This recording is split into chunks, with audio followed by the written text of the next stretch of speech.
बिस्मिल्लाहिर्रहमानिर्रहीम। आज की वीडियो है इलेक्ट्रिकल मशीन्स चैप्टर नंबर 1 से मिस्टर चैपमैन्स बुक। और यहाँ पे प्राइमरीली हम छोटे छोटे सवाल हैं एंड चैप्टर क्वेश्चन 1, 2, 3 और 4 इसको सॉल्व करेंगे, जिससे कि थोड़ा बहुत हमारा बेसिक कॉन्सेप्ट जो है वो क्लियर हो जाना चाहिए।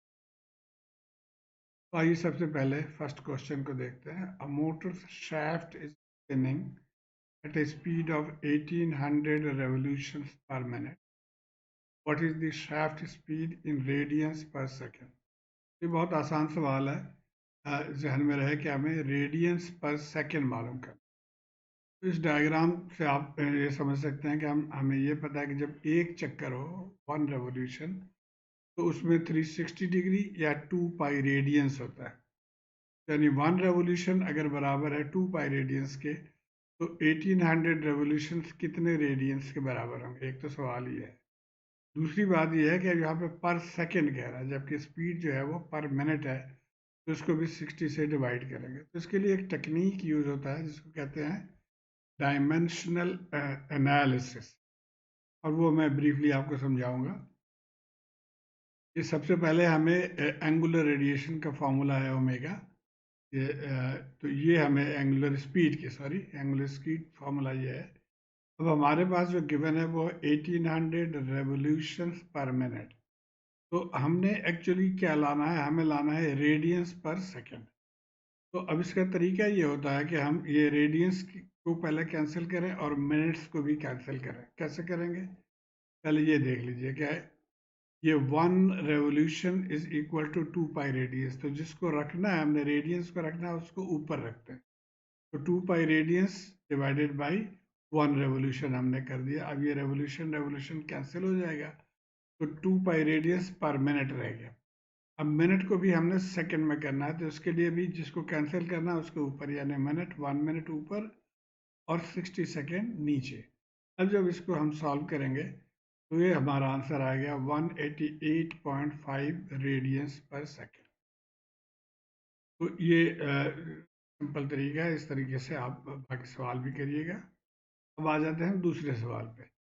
A flywheel with a moment of inertia 4 kg per meter square is initially at rest. तो ये फ्लाई व्हील है, आपने मशीनों में देखा होगा कि ये बड़ा सा पहिया है, इसको फ्लाई व्हील कहते हैं। तो ये एक इस पे रेस्ट पे है और इसका मोमेंट ऑफ इनर्शिया जो है वो 4 किलोग्राम पर मीटर स्क्वायर है।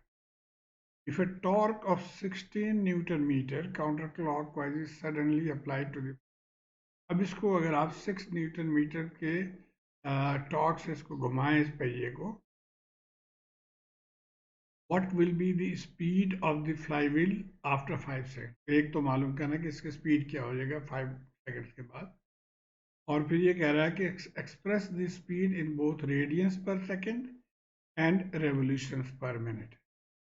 तो हमें आइए इसको देखते हैं। पहले एक चीज़ ध्यान में रहे, जैसे हमने force is equal to mass into acceleration formula पढ़ा हुआ है, ये लीनियर मूवमेंट के लिए है। उसी तरह रोटेशनल मूवमेंट के लिए भी एक फार्मूला है जिसको न्यूटन्स लॉ ऑफ रोटेशन के जरिए लिखा जाता है कि टॉ यानी अप्लाइड फोर्स टॉर्क बराबर है जे इंटू ए। जे है मोमेंट ऑफ इनर्शिया और ए है एंगुलर एक्सेलरेशन, ए अल्फा जो भी। ओके, अब स्पीड इन रेडियंस पर सेकेंड, इसका फॉर्मूला क्या होगा? फिर एक्सेलरेशन मल्टीप्लाई बाई टाइम, हमें पता है स्पीड का, तो ये हमने लिख लिया।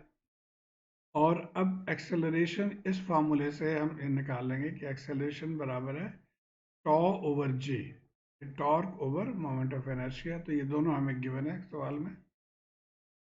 अब हमने इसको पुट कर देना है। 6 न्यूटन मीटर गिवन है, यहाँ से टॉर्क, इनर्शिया गिवन है और टाइम भी गिवन है 5 सेकेंड। तो आफ्टर 5 सेकेंड जो इसकी स्पीड है वो 7.5 रेडियंस पर सेकेंड।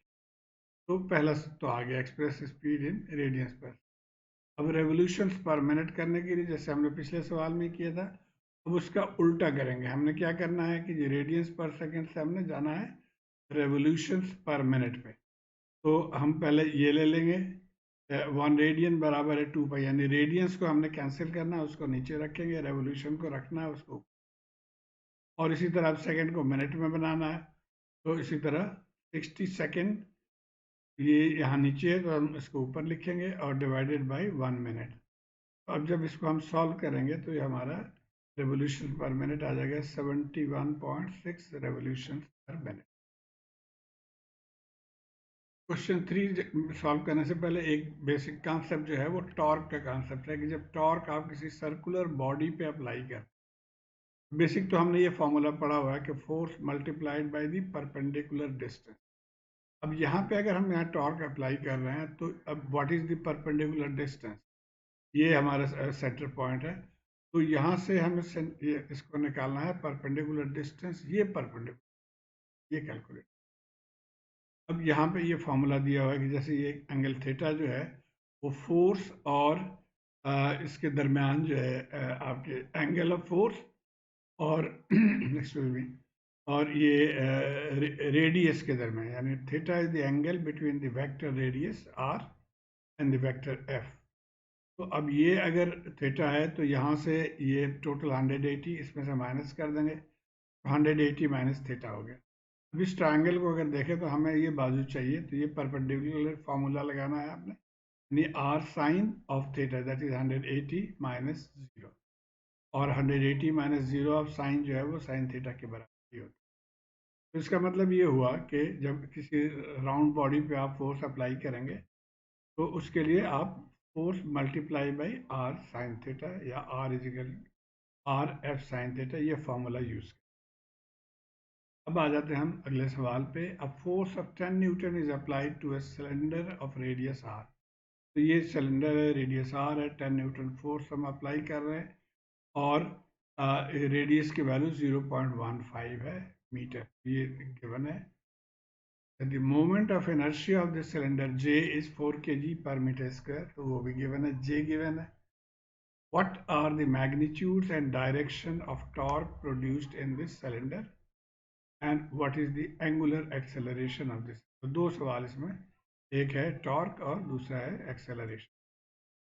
तो सबसे पहले जैसे अभी हमने पढ़ा कि टॉर्क का फॉर्मूला क्या है कि आर एफ साइन थीटा, और ये डायरेक्शन भी पूछ रहा, तो हम चूंकि यहाँ से इसको अप्लाई कर रहे हैं फोर्स, तो ये काउंटर क्लॉकवाइज इसने रोटेट करना, तो यहाँ पे काउंटर क्लॉकवाइज। अब वैल्यूज हमें पता है, आर गिवन है 0.15, एफ गिवन है 10 न्यूटन, और यहाँ क्वेश्चन में 30 गिवन है, यानी जो ये हमारे जो परपेंडिकुलर डिस्टेंस है उसके साथ जिसका वो 30 डिग्री है, तो ये साइन 30 है। सॉल्व करके आ गया 0.75 न्यूटन मीटर। तो ये इंड्यूस टॉर्क आ गया। अब हमें एंगुलर एक्सेलरेशन चाहिए, तो वो एंगुलर एक्सेलरेशन का फॉर्मूला हमने ये पढ़ा था, टॉ ओवर जे। दोनों चीज़ें हमें पता है, टॉ भी हमने कैलकुलेट कर लिया था और जे गिवन है। तो एंगुलर एक्सेलरेशन हो गया 0.188 रेडियंस पर सेकेंड।